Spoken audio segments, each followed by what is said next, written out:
Hi friends, అందరూ ఎలా ఉన్నారు? బాగున్నారా? నేను బాగున్నాను ఫ్రెండ్స్. ఇవాళైతే క్యాబేజ్ కూర చేస్తున్నాను. సో క్యాబేజ్ కూర కోసం పచ్చిమిరపకాయలు తరిగి పెట్టేసుకున్నాను, క్యాబేజ్ సన్నగా తరిగి పెట్టేసుకున్నాను వెజిటబుల్ కట్టర్తో. ఇంకా నేను ఏమీ వేయట్లేదు, ఉల్లిపాయలు కానీ వెల్లుల్లిపాయలు కానీ వేయట్లేదు, అల్లం వెల్లుల్లి పేస్ట్ కూడా వేయట్లేదు. ఎందుకంటే ఏకాదశి ఉపవాసం ఉన్నాక నెక్స్ట్ డే అలాంటివన్నీ మనం తినాం కదా, సాత్వికంగా తింటాం కాబట్టి ఉల్లిపాయలు వేయను, అల్లం వెల్లుల్లి పేస్ట్ వేయను, వెల్లుల్లిపాయలు కూడా వేయను. సో అయినా సరే మనకి టేస్టీగా ఉండాలి కదా. మనకి టేస్టీగా ఉండాలి అంటే మాత్రం అల్లం, పచ్చిమిర్చి, జీలకర్ర వేసేసి గ్రైండ్ చేసేస్తున్నాను. ఈ పేస్ట్ మనం కూరలో వేసేసుకోవచ్చు అనమాట. సో పోపు వేసేటప్పుడు మీకు మళ్ళీ చూపిస్తాను. ఇక్కడ కొన్ని పచ్చిమిరపకాయలు తీసుకున్నాను, ఇక్కడ కొన్ని పచ్చిమిరపకాయలు తీసుకున్నాను. మన కారాన్ని బట్టి, మన చేసుకునే కూరని బట్టి ఉంటుంది. సో ఇంత గ్రైండ్ చేస్తున్నాను కదా అని ఇంత వేస్తానని కాదు, మనం రుచికి తగినంత మనకి కారం ఎంత తీసుకోగలమో అంత కారం నేను వేస్తానమాట. ఇక్కడ పచ్చిమిరపకాయలు ఉన్నాయి కాబట్టి చూసి నేను వేస్తాను. కానీ ఇందులో వేసింది మాత్రం అల్లం, జీలకర్ర, పచ్చిమిరపకాయలు.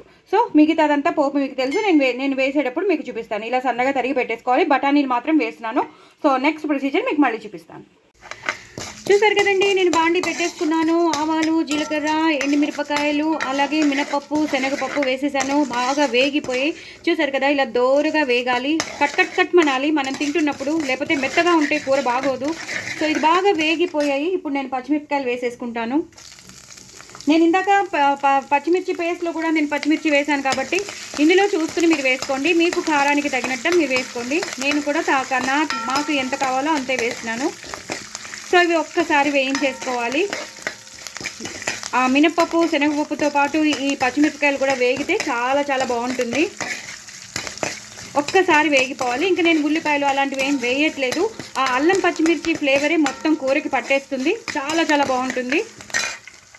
సో ఇప్పుడు ఇందాక నేను గ్రైండ్ చేసి పెట్టుకున్నాను కదండి, మీకు చూపించాను కదా అల్లం, పచ్చిమిర్చి, జీలకర్ర పేస్ట్, అది వేసేస్తాను. ఎందుకంటే దానికి ఏమైనా పచ్చివాసన ఉంటే అది పోతుందనమాట. ఈ పోపులోనే మనం వేయించేసుకున్నాం అనుకోండి, కూర మంచి టేస్ట్గా ఉంటుందన్నమాట. ఆ పచ్చివాసన ఉండకుండా ఉంటుంది. నాకు ఎంత కావాలో నేను అంత వేసేసానండి. ఎందుకంటే కారంగా ఉంటే మళ్ళీ తినలేరు కదా. ఎందుకంటే పచ్చిమిరపకాయలు వేసాము, ప్లస్ ఇప్పుడు కూడా ఇందులో కూడా వేసాం కాబట్టి ఇది నాకు సరిపోతుంది. దీన్ని ఇలాగా కలిపేసుకోవాలి. ఇలా కలిపేసుకుని పసుపు వేసేసుకోవాలి. పసుపు వేసేసుకుని ఒక 2 నిమిషాలు ఇలా వదిలేయాలి. సో దాని పచ్చివాసన పోయే వరకు ఒక్కసారి వదిలేద్దామండి. మళ్ళీ మీకు చూపిస్తాను. చూసారు కదండి, ఆ మసాలా పేస్ట్ బాగా వేగిపోతుంది, మంచి వాసన వస్తుంది. ఇప్పుడు కొంచెం మనం ఇంగు వేసుకుందాం. ఎక్కువ అక్కర్లేదు, కొంచెం ఇంగు వేసుకుందాం. వేసేసుకుని ఇలా కలిపేద్దాం. ఎక్కువ నూనె కూడా పట్టదండి ఈ కూరకి, ఎందుకంటే క్యాబేజ్ కూర కాబట్టి నీరు వదిలేస్తుంది కాబట్టి ఎక్కువ కూర పట్టదు. ఇప్పుడు మనం క్యాబేజీ, సన్నగా తరిగిన క్యాబేజ్ వేసేస్తాను. నేను వెజిటబుల్ కట్టర్లో కట్ చేశాను. చూడండి ఎంత బాగా వచ్చిందో, చాలా చాలా సన్నగా వచ్చింది కదా. ఫ్రైడ్ రైస్కి చాలా బాగుంటుంది ఇలా కట్ చేసుకుంటే, మంచూరియా కానీ. సో ఇలా వేసేసుకున్నాను కదండి. ఇలా వేసేసుకుని ఒకసారి ఇలాగా కలిపేసుకోవాలి. కింద నుంచి పైకి, పైనుంచి కిందకి కలిపేస్తే మనం పచ్చిమిర్చి, అల్లం పచ్చిమిర్చి పేస్ట్ వేసాం కదా, అది మొత్తం ఈక్వల్గా కలుస్తుందన్నమాట. సో ఇలా కలిపేసుకోవాలి. ఏం వాటర్, మనం మిక్సీ చేసాం కదా, ఆ పేస్ట్ వాటర్ వేసేద్దాం. అంతేగాని నూనె వేయక్కర్లేదండి, ఎక్కువ నూనె అవసరమే లేదు. ఇప్పుడు నేను బఠానీలు కూడా వేసేస్తున్నాను. సో బఠానీలు కూడా వేసేసి నేను 1 నిమిషం వేయిస్తాను. అప్పుడు కానీ వాటర్ పోయొద్దు. 1 నిమిషం ఇలా వేయించేసి మూత పెట్టేస్తాను. మూత పెట్టేశాక అప్పుడు నెక్స్ట్ టైం మనం వాటర్ వేయచ్చు. ఇప్పుడు వెంటనే వాటర్ వేయొద్దు. సో ఇప్పుడు బాగా వేయించేసాను కాబట్టి ఇప్పుడు మూత పెట్టేస్తానండి. మూత పెట్టాక మీకు నెక్స్ట్ మళ్ళీ చూపిస్తాను. చూసారు కదండి, క్యాబేజ్ నీరు వదిలేస్తుంది. సో ఈ టైంలో మనం కొంచెం మిక్సీలో వాటర్ ఉందని చెప్పాం కదా, ఆ వాటర్ వేసేసుకుందాం. అలాగే కరివేపాకు వేసేసుకుందాం. కరివేపాకు వేసేసుకుని మనం మూత పెట్టేసుకుందాం. కొంచెం షుగర్ వేద్దామండి. షుగర్ వేస్తే మంచి టేస్ట్ వస్తుంది. లేదా మీకు నచ్చదు అంటే మాత్రం స్కిప్ చేసుకోవచ్చు. కానీ షుగర్, ఎందుకంటే మనం అల్లం పచ్చిమిర్చి వేసాం కదా, ఆ కారాన్ని మనం కాంపన్సేట్ చేయాలి. కొంచెం కమ్మదనం రావాలి, కొంచెం మంచి టేస్ట్ రావాలంటే మాత్రం 1/2 స్పూన్ షుగర్ వేయాలి. అది మీ ఇష్టం. వేస్తే వేసుకోండి, లేదా స్కిప్ చేసుకోండి, నో ప్రాబ్లం. నేనైతే వేశాను. సో మాకు కొంచెం ఇష్టం కాబట్టి. మీకు అక్కర్లేదంటే స్కిప్ చేసేసుకోవచ్చు. ఇప్పుడైతే నేను మూత పెట్టేసుకుంటాను. ఇది ఒక 2-3 విడతల తర్వాత ఇంకా దగ్గరికి వచ్చేస్తుందండి, అప్పుడు చూపిస్తాను.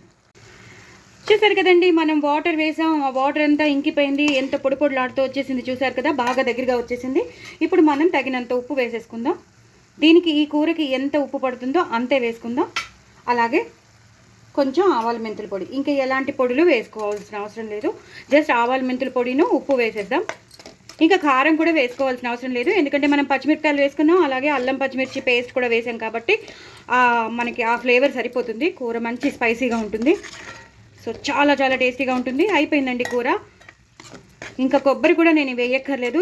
ఎంత బాగుంటుందంటే చపాతీలోకి కానీ పుల్కాస్లోకి కానీ అన్నంలోకి అయితే బెస్ట్ ఆప్షన్ అని చెప్తాను. మంచి మెనూ అని చెప్తాను. చూసారు కదా, ఇలా అయిపోయింది.